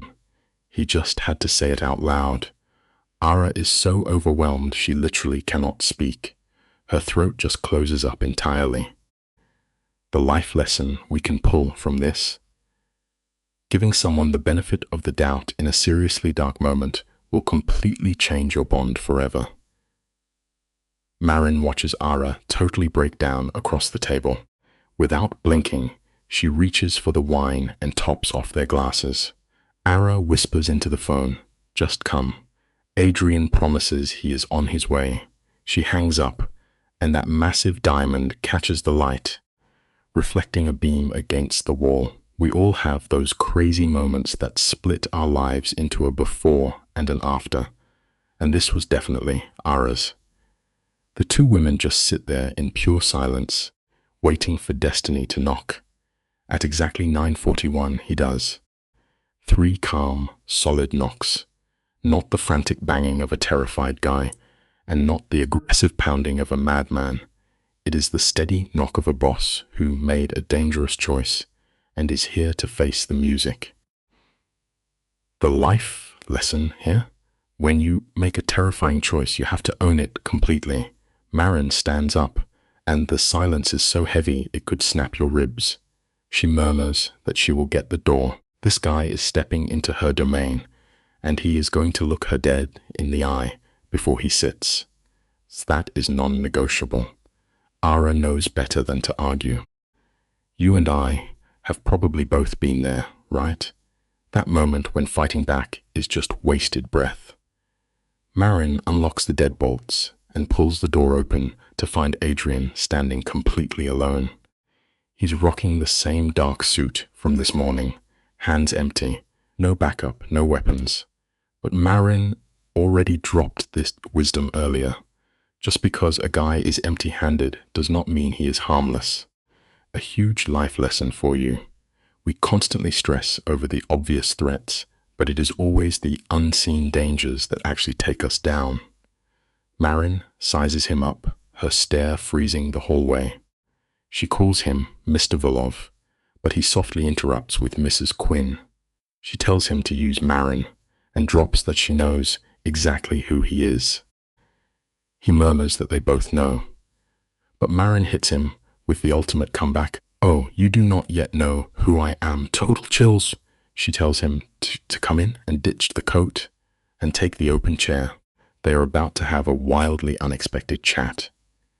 Adrian freezes. He looks past her, making direct eye contact with Ara. Whatever psych confirmation he was looking for, he finds it. His tense shoulders drop a bit, and he steps inside like a guy walking into a dark minefield. The life lesson here? Sometimes, taking a blind step forward into the unknown is the only real option you have left. Marin shuts that heavy door, locking the deadbolts with a harsh, final click. Top lock, then bottom. Adrian totally sees her barricading them in, but he keeps his mouth zipped. He walks straight over to the table, peeling off his coat just like she ordered, and drops into the chair across from Ara. He looks at her, his voice cracking with raw emotion, and asks if she is okay. Ara drops a single, devastating word. No. He breathes out an okay and does not push it. He just waits. Marin pours him a glass of dark red wine, sliding it across the wood like an absolute boss. She sits at the head of the table, folds her hands, and hits him with an ice-cold tone. "Adrian, my maiden name is Kanef." Boom. The simple life lesson here: owning your darkest history is always the very first step to taking all your power back. She drops this news with the hollow calm of a doctor handing out a fatal diagnosis. It is the hardcore resolve of someone who rehearsed this confession for 19 years, finally letting it spill. Adrian Volkov goes completely frozen. For one brutal second, the universe just stops spinning. Then, moving carefully, he puts his wine glass down without taking a sip. He presses both hands flat against the table, mirroring the exact surrender gesture he gave Ara earlier. His eyes lock onto Marin with this incredibly dangerous, quiet intensity. He asks, "Whose blood?" Marin smoothly fires back, "Pavli is my uncle, and my father is his brother. I walked away at 19. The ultimate life lesson to take away from this: Walking away from your own toxic bloodline is a heavy, massive grief that absolutely nobody prepares you for. You and I both know the tension here is off the charts. Marin drops a total nuke, admitting she has ghosted her entire mob family for 19 straight years. Her husband Marcus is totally clueless. Ara only got the tea 3 hours ago. Adrian leans in, his jaw locked tight, demanding to know why she spilled the beans.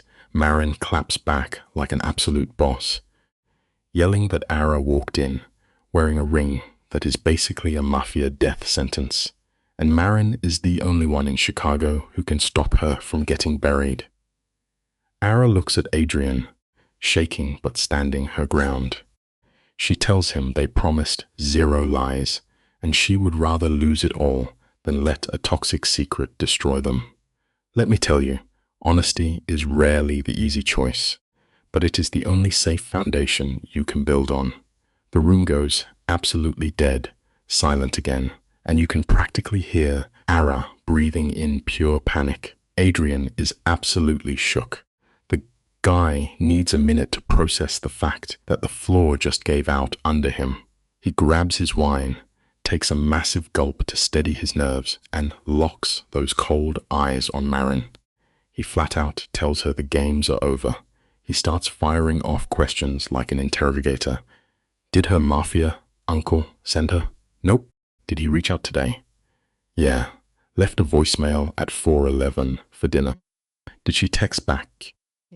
Not a chance. Does the boss know Adrian is chilling in her kitchen? Nope. Nobody knows but them. They are completely off the grid right now. It just goes to show you guys the deepest trust is forged right in the trenches of pure survival. Marin is not playing around, guys. She smoothly explains that Marcus is stuck at a holiday party until midnight, giving them a solid 90-minute window. She even checked his calendar before calling Ara back. Adrian is honestly low-key impressed by how incredibly cold and calculated she is. Marin reminds him she has been surviving as a secret Mafia niece way longer than she has been playing a fake sister-in-law. Adrian actually cracks the tiniest hint of a smile. He tells Marin that her little confession just flipped the entire script.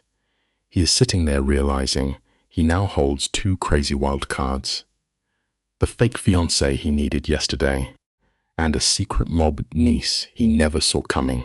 Listen, no matter how deep you bury things, the past always claws its way back up to the surface. Marin is gripping her wine glass so hard, her knuckles are pure white. She is absolutely terrified he is going to use this against her. Adrian sees the panic and immediately drops his voice, swearing he is not going to weaponize her secret. Ara is literally begging him, but Adrian stands firm. He promises he is not going to hold this over Marin's head. Not tonight, not ever. Instead, he says he will finish his wine and lay out the absolute nightmare they are trapped in. Marin changed the game board, and they must read the same playbook before he leaves. He asks for 40 minutes of the exact same hardcore trust that kept her alive for 19 years. She whispers she will try. Think about it. Sometimes trusting an enemy is the only true way out of a trapped corner. This is where the massive plot twist hits. You and I are going to unpack this together. Adrian takes another drink, folds his hands, and drops an absolute bombshell. His Mafia boss father is dying. Ara is completely stunned. Pancreatic cancer, stage 4. The guy was diagnosed 11 months ago and kept it totally under wraps. Only 3 people on Earth know, and Adrian is one of them. The doctors gave him maybe 5 to 7 months left.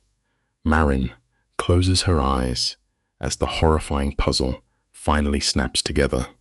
This is exactly why the uncle is making a reckless power grab right now. It is why his goons rushed the bar with a crazy deadline. It is wild how death strips away our illusions, finally showing us exactly who the people around us really are. Adrian reveals that Marin's uncle actually knows the boss is dying and thinks he found a weak spot to strike. He is right about the opening, but totally wrong about how big it is. Marin is tense, asking for the actual damage report. Adrian says the window is way bigger than the uncle thinks, but smaller than Adrian needs. Why? Because his sick father spent 11 months secretly moving insane Mafia assets and calling in decades of bloody favors. He is not fading away. He is planning a massive, violent explosion that will drag everyone down to hell with him. And guess what? Adrian is the only living soul who knows where the boss set the traps. Marin is absolutely flawed. It is so true what they say. The heaviest burdens are the dark legacies our parents leave us. Get this. The boss only told Adrian his master plan 3 weeks ago because the feds tapped his phones. And for the first time ever, the big bad Don is actually terrified. He wanted his son to carry the torch. But what the boss does not know is that Adrian is not using the playbook to win the mob war. He is using it to burn the whole empire to the ground. Talk about some insane father and son drama. It is like finding out the guy who raised you is the final boss you have to destroy. Ara asks what ending it actually means. Adrian coldly admits he has enough federal evidence to lock up both their families forever, but he needs a clean fiancée to pull it off and survive. Sometimes, doing the right thing requires burning down the very house you grew up in. Marin points out the brutal irony here. Ara was the perfect, clean civilian until exactly 3 hours ago. Adrian completely agrees. Now, things are an absolute catastrophic mess. Adrian breaks down the terrifying reality. In just 3 weeks, the feds are going to raid their wedding rehearsal and arrest 41 high-level criminals in a single sweep. The only innocent person making the front page news is Ara. And the feds will definitely dig up Marin right after her. Marin is clutching her glass, panicking as she asks who is going down.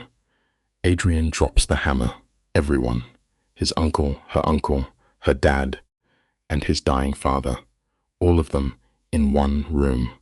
Listen, we try to shield the people we love, but the darkness always finds a way to bleed onto the innocent. The betrayal in the room is so thick you could cut it with a knife. Marin is looking at him with pure disgust, asking if he knew all of this when he targeted Ara at the bar. Adrian drops a cold, hard yes. He fully knew he was dragging an innocent woman into a locked room with 41 lethal mobsters. He knew the engagement ring he gave her was going straight into an FBI evidence locker in less than 6 weeks, and he put it on her finger anyway. Adrian just sits there in silence, and honestly, that silence is the loudest confession ever. Marin just gives up. Ara cannot even process it. She realizes this guy was willing to sacrifice her just to escape his family. We love to romanticize the broken people we meet, totally blind to how easily they will destroy us to survive. Stick with me here, because this is where Adrian's true villain origin story gets dark. He was a guy totally ready to sell his soul for the ultimate revenge, scanning a shady bar for a pawn to make his sacrifice worth it. He picked Ara on purpose because he read her file. He knew she was a widow, and he figured a widow already understands the crushing reality of losing a life. He thought she could handle the fallout. Now, standing in this bright kitchen, Ara really looks at him. His eyes are still that freezing cold lake water, but the mask is totally cracked.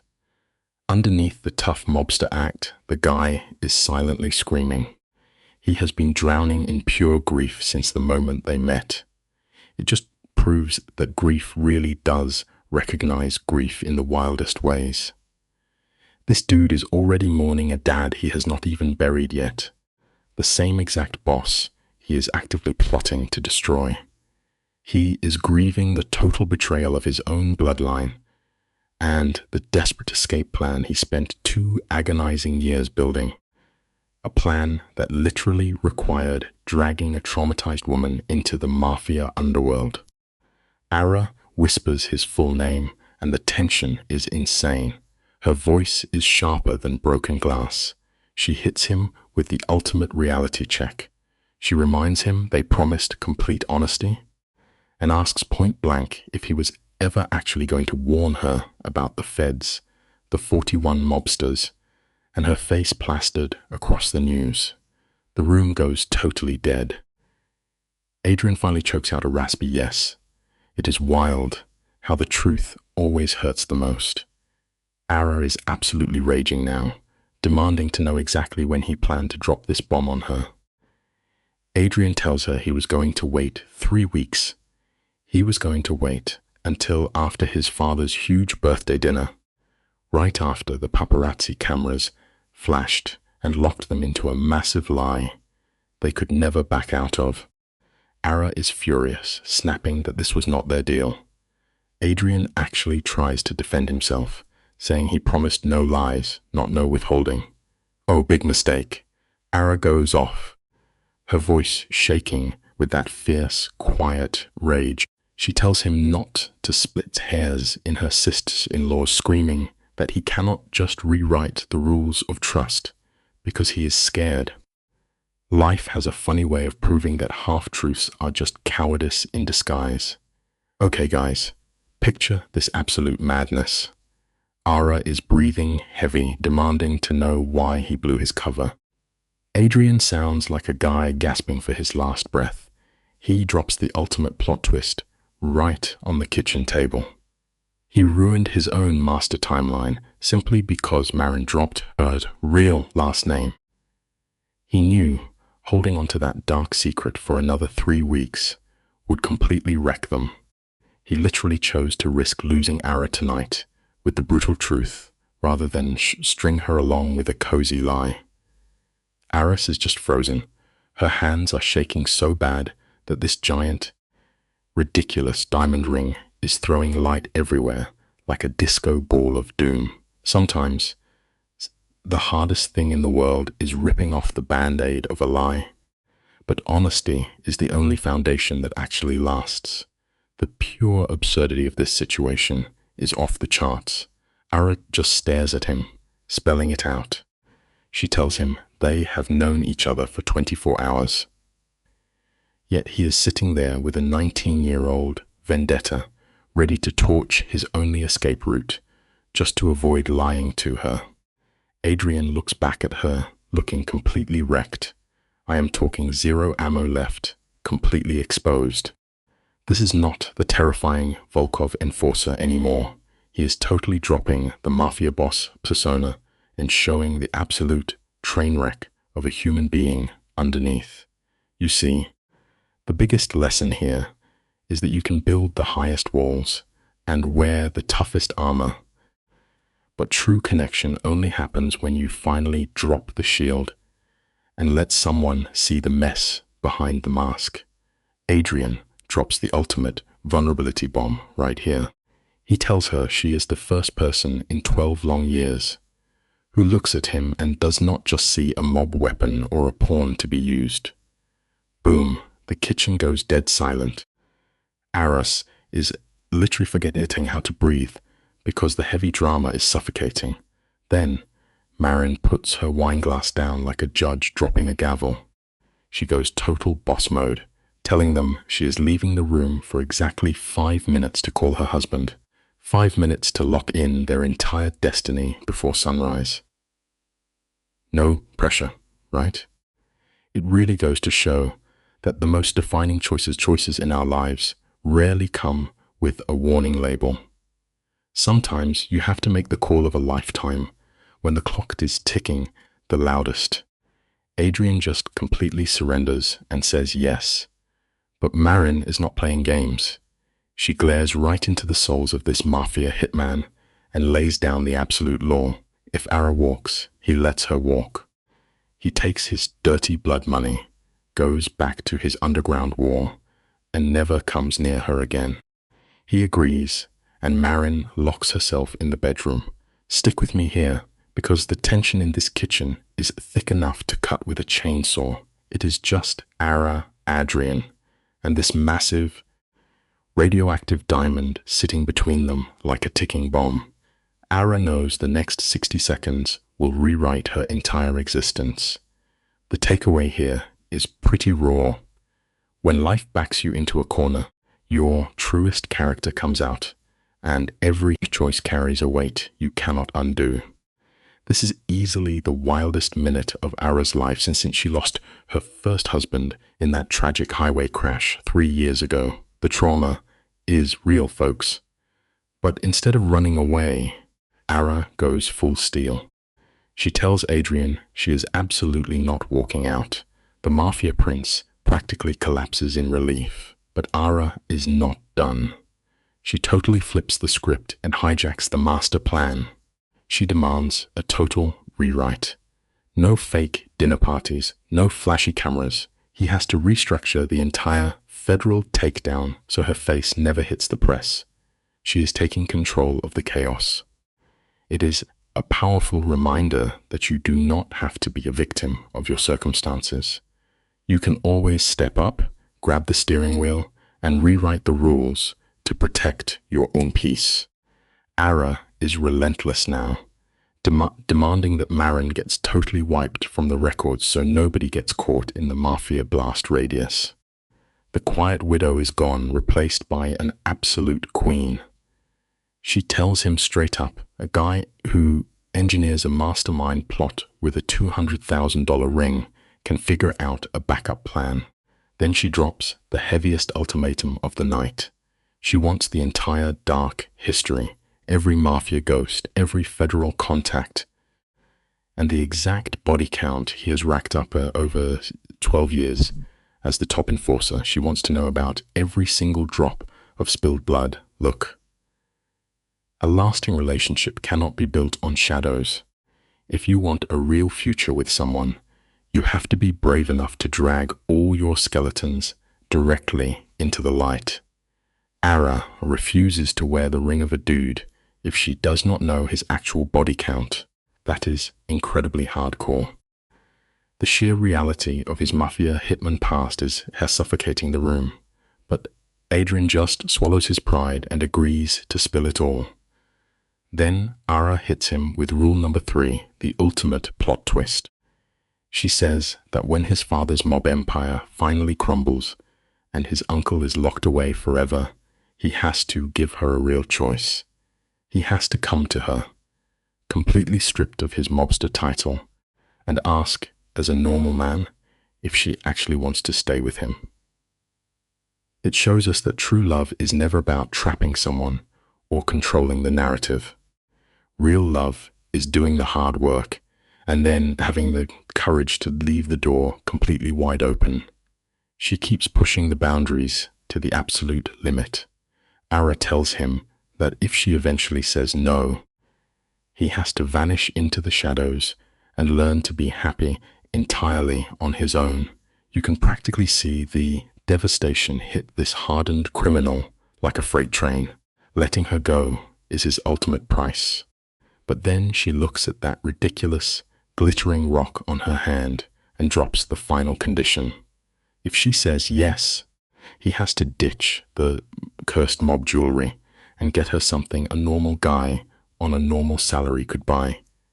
They have to leave the dirty syndicate money behind for good. This is a massive life lesson for all of us. You cannot buy a fresh start with the proceeds of your toxic past. True redemption means stripping away the fake luxury and starting from zero. Ara wants them to start over, not as a Mafia prince and his fake fiancée, but just as two broken people who crashed into each other and survived. Adrian, the absolute mastermind who took down an entire criminal underworld, is completely speechless. Ara holds the line and says it is her deal or she walks. And guys, the ruthless enforcer actually starts crying. He chokes out a yes to every single demand. Right on cue, Marin walks back in, sees the tears on the hitman and the pure steel of the widow, and casually grabs her wine glass to ask if they are really doing this. It proves that no matter how dark or broken your history is, if you are willing to face the raw truth and put in the work, you can always build something beautiful from the absolute wreckage. Ara confirms they are going all in. Marin just breathes out and says, "God help us." You and I have to appreciate the sheer cinematic weight of this moment. Adrian raises his glass, and the hand that used to hold guns perfectly still in Chicago alleys is literally shaking. It is an insane visual. The squad clinks glasses, a dental worker, a widow, and a mob heir teaming up for a massive vendetta. Fast forward 6 weeks, and the master plan hits the port at 4 in the morning. No flashy cameras, just a silent, absolute sweep. 41 syndicate members get taken down, including the boss himself.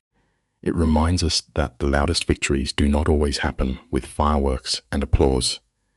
The most profound changes in our lives usually happen in the quiet, unseen hours of the dark. The papers drop the news, and Ara and Marin are totally ghosted from the story, exactly as planned.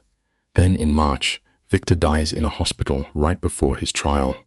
But here is the massive emotional gut punch. His son Adrian is sitting right there in the shadows, and Victor dies without ever knowing it was him. By April, Ara is walking out of her wildlife clinic, and who is waiting by a basic grey sedan? Adrian. No fancy mobster suit, no weapons, just a guy standing there with empty hands. Ara just stares at him, letting the silence hang heavy. You know, we are so programmed to expect massive explosions at the finish line, but the heaviest chapters really do close in the quietest ways. True peace only arrives the second we choose to stop carrying our heavy ghosts around. That massive, cursed diamond has been completely gone from her hand for 6 weeks. She ditched the hollow luxury the night the mob went down. Now she looks at Adrian's open palm, and he is holding a super simple, normal band. No more $200,000 mob trophies. Just a plain ring a regular guy could buy. Guys, Ara finally drops a genuine smile, her very first real smile in over 3 years. She whispers yes, and just walks entirely away from the wreckage of her tragic past without glancing backward even once.